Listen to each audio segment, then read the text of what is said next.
Okay, and I'm sure you thought I would crack out another red box, but I've got an anti-cube surprise. It's a 60s vintage Sears Craftsman 196 wannabe. Yes, I have a Starrett 196. I also got the Mitutoyo 1157, but we're using this vintage, never freaking used, brand new Craftsman. It'll get the job done. Okay, there we go. Well, let's get her to 0. Let's see what we got. I don't know what I got. I haven't even tried yet. Hope it doesn't go above 15, huh? I'm gonna grab it and pull. Uh-oh. 23. Ain't that a bitch?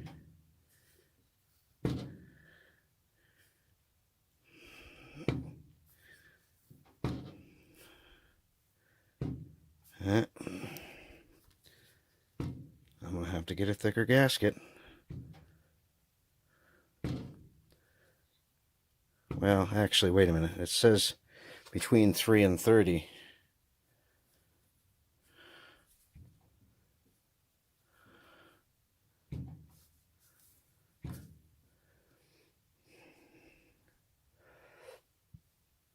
This gasket might be a little bit thicker than the one I had before, thus allowing more crankcase.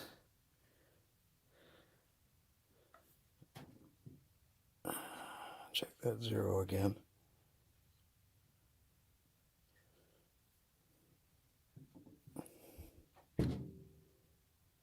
$22,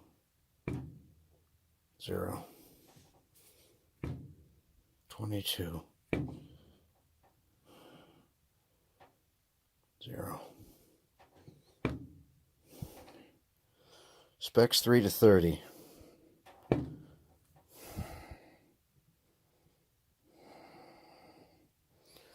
I'd have to get a thinner gasket.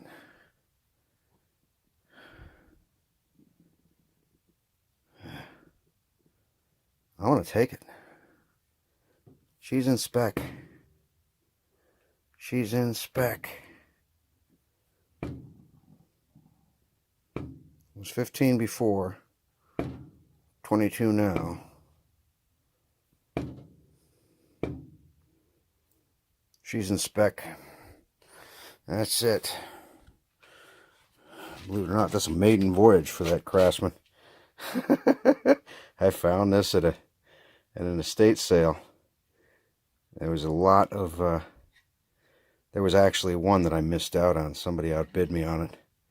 It was a 4-piece Craftsman micrometer set in a wooden box. Same vintage as this stuff. And somebody sniped me on it. I thought I had it. I thought I had it. And then it sold right out from under me. So, but I got all of this. I got the rest of the lots of this thing. There was a bunch of stuff in this lot, but it's brand new. It's actually got the receipt from the late 60s or early 70s. I have to take a look, but it's, you know, not top quality. Again, most of the time I'll use my Mitu. That's my favorite out of the back plunge indicators, is actually the Mitutoyo. I like that better. It's got the 1157. And I also have the 6 series Starrett. Not the 196, but I think it's a 645 or something like that. It's a newer version of the 196. I don't mind the 196. It's just a little chunky for me. So there we go. I'm going to put that there. Oh yeah, I was trying to do it up here. Forgot about the clamp. I was monkeying around with the clamp elsewhere, up off frame. There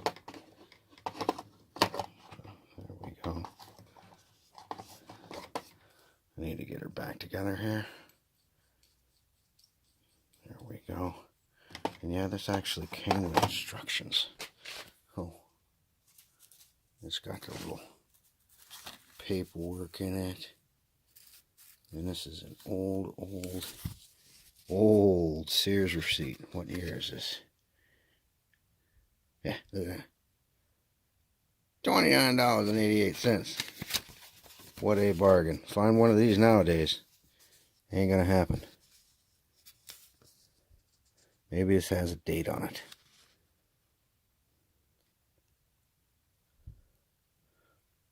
'07. Definitely not 2007. That's an old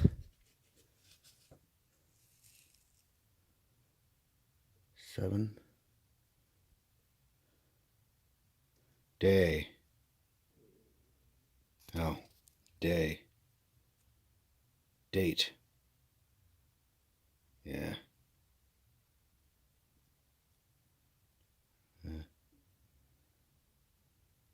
You weren't using receipts like this in 2007.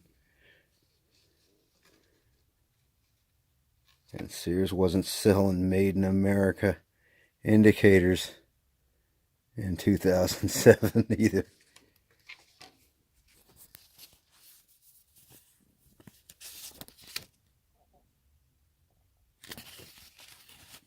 They've got a little usage instruction how to use the hole attachment. This is very different from the 196. This actually screws directly into the indicator, very much like the Brown and Sharp plunge indicator, which has a hole in the front of it, just like the Sears one does. Well, other way around. Sears one has a hole in the front of it, very much like the Brown and Sharp one does. I'm going to take this broad tip off, put it back. I'll just take the little tip and put it on the... Oopsie. Careful now. That would be really funny if you watch me dump this all over the floor. Just because I'm trying to do it all one-handed.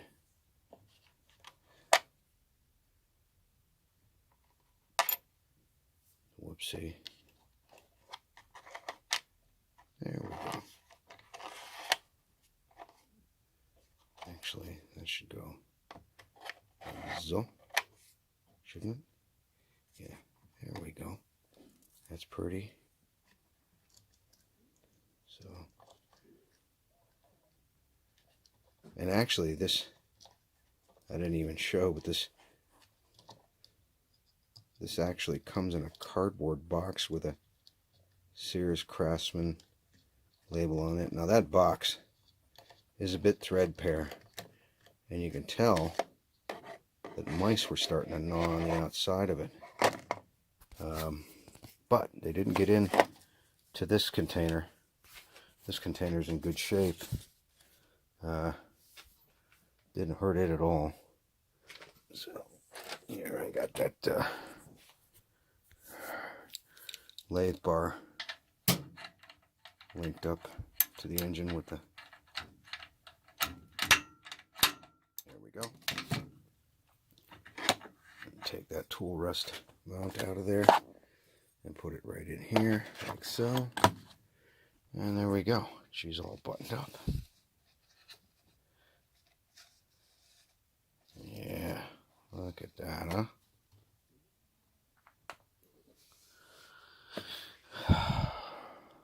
Primo. It's a perfect shape. And yeah, I got a Starrett 196 kit that's in perfect shape too. And an 1157 Mr. Toyo kit that's in perfect shape. And I think I got a Brown and Sharp, but I think I got a busted indicator. I'll get that fixed. Send it off to MR Tool Repair. I've already sent some of my indicators to him. He's really good at that. But I figured I'd crack out this old guy. You know. This is in perfect condition. It's a cheap tool, so if I ruin it, you know, I'll never be able to replace it because it's a Craftsman. So, but you just can't have this crap on a shelf. You got to use it, right? So I figured I'd crack out the old antique Craftsman and give her a whirl. Probably the first time that indicator's ever been used. And she's got 22,000 Zen play. Good enough. I'd be more worried if it was too tight than too loose. Obviously, if it was over 30, yeah, then you're asking for your motor to come apart. But 20 thou, she had 15 thou when I took it apart, 20 thou now. 15 thou with half the gasket missing and oil blowing all over the place. I'll live. So that's that. Valves are done. End plates checked. Everything buttoned up. Time to throw some plugs in her, put the cover on. Finish torquing the flywheel because I can't torque the flywheel on the bench. It's 150 foot-pounds. So I'll do that once it's in the tractor. I'll get it on the tractor. Torque down that flywheel bolt to 150 foot-pounds. And then that'll be that. Probably the next time is me putting it on the tractor and then firing it up for the first time. Bye. Alrighty. Let's get this out from under its cover. Alright. There we are. L118. Tires are low. Oh, back at the scene of the crime. There's your problem. Holy crap. So, one good thing about all that oil. Yeah, I wiped all of this up. So, it's not, it didn't rust. I mean, all of this got gunked up in here with oil, but it's not too bad. So, we'll go ahead and get that motor mounted in here. You know, you can see like the slime on the steering and stuff, but you know, I got the steering taken apart, so I'll get the steering put back together. You know, I guess you could say this is a parts cleaner rebuild.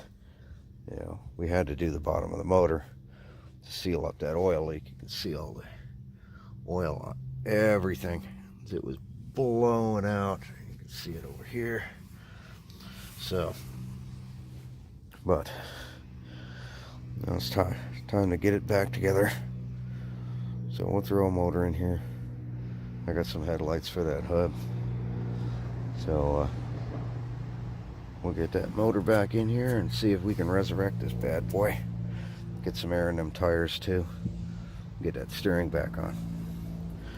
Alright. Ta-da!